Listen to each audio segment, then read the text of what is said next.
In parallelogram ABCD, with line segment AC perpendicular to line segment BD, line segment AC is equal to 12, and line segment BD is equal to 16. What is the perimeter of ABCD? Well, first we want to draw a parallelogram.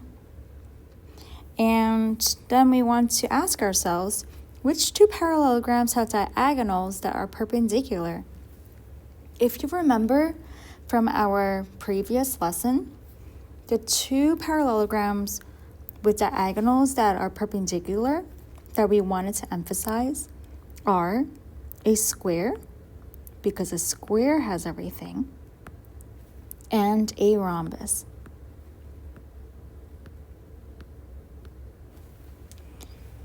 Now we know parallelogram ABCD is a rhombus, actually, because even though both a square and a rhombus have all congruent side lengths, only a rhombus has diagonals that are not congruent.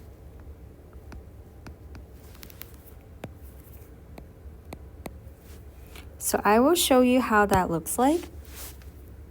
I will draw the parallelogram here. We know it's a rhombus, so it has all congruent side lengths. And it's just kind of like a tilted square. So we're going to draw in the diagonals.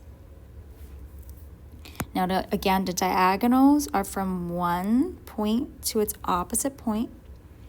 You can also think of them as vertices, so from one vertex to the opposite vertex. And we will, of course, label our diagram. So this is a rhombus, and it's rhombus A, B, C, D. And remember, a rhombus is a type of parallelogram. So then we know that this symbol perpendicular means that we are going to have diagonals that create right angles. So I'll show you the boxes showing 90-degree angles, which are known as our right angles. That's what a perpendicular segment does. It creates right angles. Now is the time to remember some properties of a rhombus. Actually, a property of any parallelogram is that diagonals bisect each other.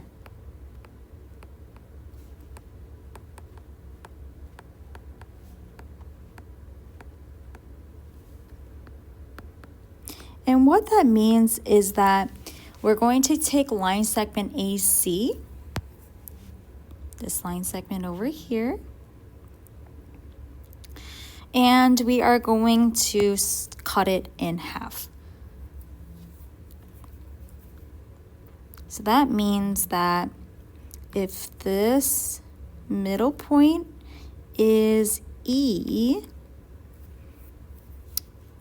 then line segment AE is congruent to line segment CE. We're cutting it in half.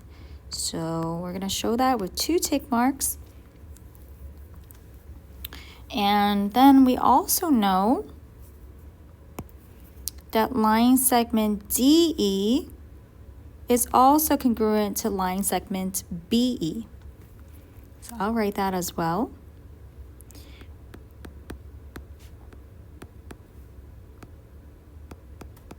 So again, diagonals bisecting each other means that it's cutting each other in half. What that means is the diagonals are being cut, both of them are being cut in half.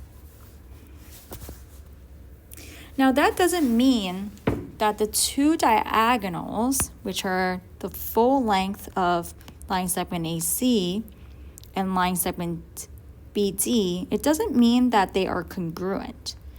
We are going to slash this because we know that in a rhombus, the diagonals are actually not congruent. They're two different lengths. But the segment itself, line segment AC, gets cut in half, and line segment BD gets cut in half. So now we're going to look at the measurements that were given. Line segment AC is 12. I'm going to erase some of the things we have here so that we can more clearly see. Let's put E back here as this middle point. And we can clearly see that we're going to cut line segment AC, that diagonal, in half. So half of 12 is going to be 6. So I'll put line segment AE as 6 and line segment CE as 6. And now we have that line segment BD, the other diagonal of this rhombus, is 16. So I'm going to cut 16 in half, and we're going to have 8 for line segment BE and line segment DE, so both of them.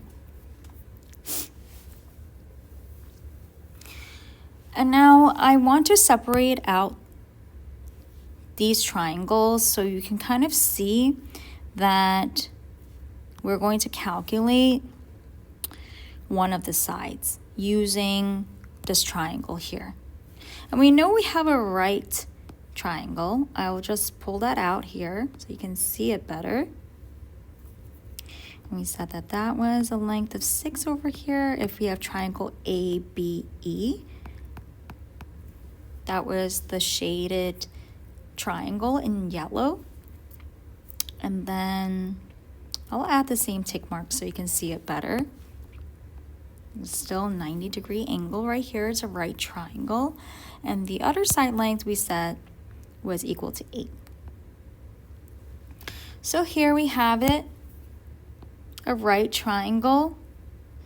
And we need to calculate our hypotenuse. Now I know we need to calculate our hypotenuse because it's missing. The hypotenuse is the side length that is the longest, and it's also opposite the 90-degree angle. This right angle over here, opposite it is the hypotenuse. That must mean that the other two are legs. So I will label line segment AE as a leg and line segment BE as a leg.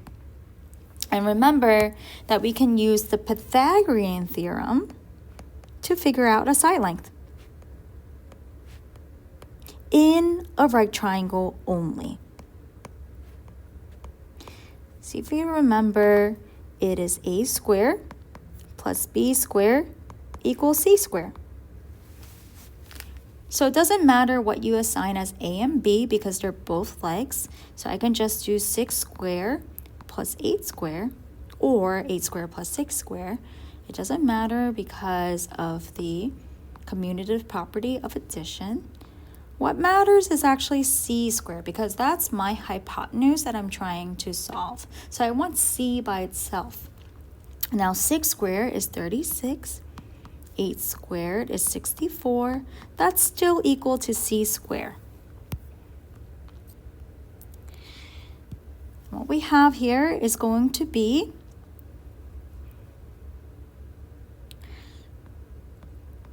100 is equal to C squared.